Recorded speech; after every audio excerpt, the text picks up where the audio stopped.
कर्पूरगौरं करुणावतारं संसारसारं भुजगेन्द्रहारं सदा वसन्तं हृदयारविन्दे भवं भवानी सहितं नमामि। भवं भवानी सहितं नमामि।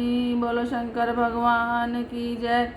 श्रावण मास महात्म 26वां अध्याय। ईश्वर बोले, हे सनत कुमार, श्रावण मास में अमावस्या के दिन जो करने योग्य है उसको और प्रसंग और कुछ और बातें मुझे याद आई हैं, उनको मैं आपसे कहता हूँ। पूर्व काल में अनेक प्रकार के महान बल और पराक्रम वाले, जगत का विध्वंस करने वाले और देवताओं का उत्पीड़न करने वाले दुष्ट दैत्यों के साथ मेरे अनेक युद्ध हुए। मैंने शुभ वृषभ अर्थात नंदी पर आरूढ़ होकर संग्राम किए, किंतु शक्तिशाली और महापराक्रमी उस वृषभ ने मुझको नहीं छोड़ा। अंधकासुर के साथ युद्ध में तो नंदी का शरीर विदर्ण हो गया, उसकी त्वचा कट गई, शरीर से रक्त बहने लगा, उसके प्राण मात्र बचे रह गए थे। फिर भी जब तक मैंने उसका संहार नहीं किया तब तक वह नंदी धैर्य धारण कर मेरा वाहन करता रहा। उसकी दिशा को मैंने जान लिया। उसके बाद उस अंधक का वध करके मैंने प्रसन्न होकर नंदी से कहा, हे सूरत, मैं तुम्हारे इस कृत्य से प्रसन्न हूँ। वर मांगो, तुम्हारे घाव ठीक हो जाएं, तुम बलवान हो जाओ, तुम्हारा पराक्रम और रूप पहले से भी बढ़ जाए। इसके अतिरिक्त जो भी वर मांगोगे मैं तुम्हें दूंगा।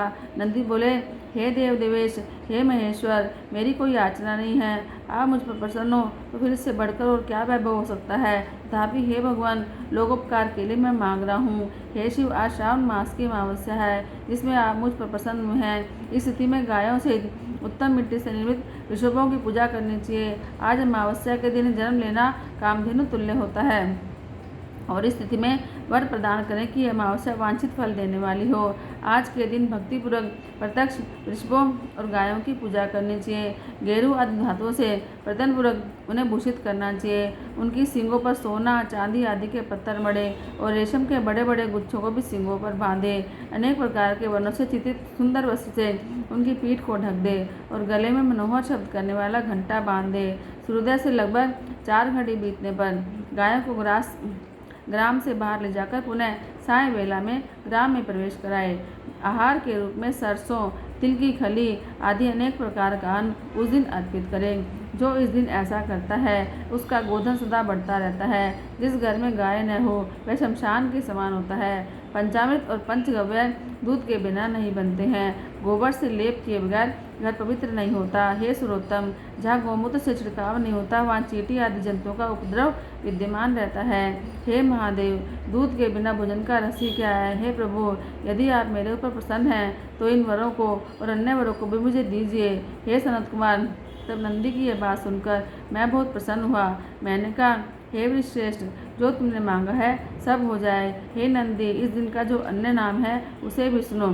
जो वृषभ किसी के द्वारा कहीं भी किसी कार्य में प्रयुक्त न किया गया हो और घास खाता हुआ और जल पीता हुआ जो शांतिपूर्वक विचरण करता है वह महान वीर और बलशाली होता है। उसे पोल कहते हैं। अतः हे नंदी, उसी के नाम से यह दिन पोला नाम वाला होगा। इस दिन अपने इष्ट बंधुओं के साथ महान उत्सव करना चाहिए। हे वत्स, मैंने उस दिन से श्रेष्ठ वर प्रदान किए थे, अतः लोगों के द्वारा इस श्रेष्ठ दिन को पोला नाम वाला कहा गया है। इस दिन सभी कामनाओं को पूर्ण करने वाला वृषभों का महान उत्सव करना चाहिए। इसके साथ ही अब मैं स्थिति में किए जाने वाले कुछ ग्रहण का वर्णन करूंगा। श्रावण मास की अमावस्या के दिन पवित्र होकर कुशों को उखाड़ लाए। वे कुश सदा ताजे रहते हैं, उन्हें बार बार प्रयोग में रहना चाहिए। कुश, काश, यव, दुर्वा, उशीर, सदूकक, गेहूँ, व्रीहि, मुंज और वल्वज, ये 10 दर्भ होते हैं।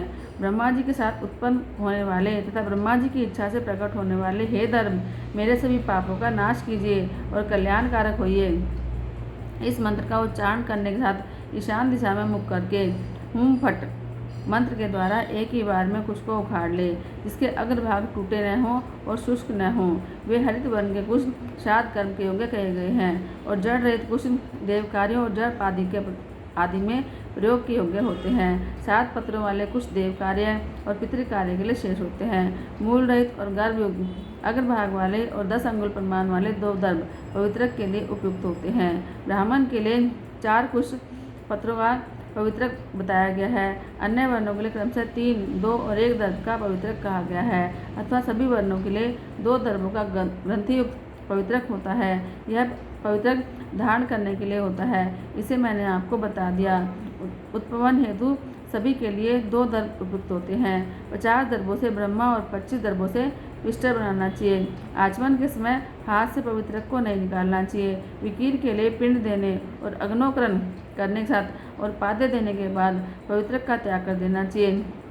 दर्भ के समान पुण्यप्रद, पवित्र और पाप नाशक कुछ भी नहीं है। देवकर और पुत्रकर में ये सब दर्भ के अधीन हैं। इस प्रकार के दर्भों को श्रावण मास की अमावस्या के दिन उखाड़ना चाहिए, इससे उनकी पवित्रता बनी रहती है। श्रावण मास की अमावस्या का वर्णन क्या किया जाए? हे सनत कुमार, श्रावण मास की अमावस्या को जो कृत्य किया जाता है उसे मैंने कह दिया। श्रावण मास में और भी जो करनी है उसे भी मैं आपसे कहता हूँ। बोलो शंकर भगवान की जय।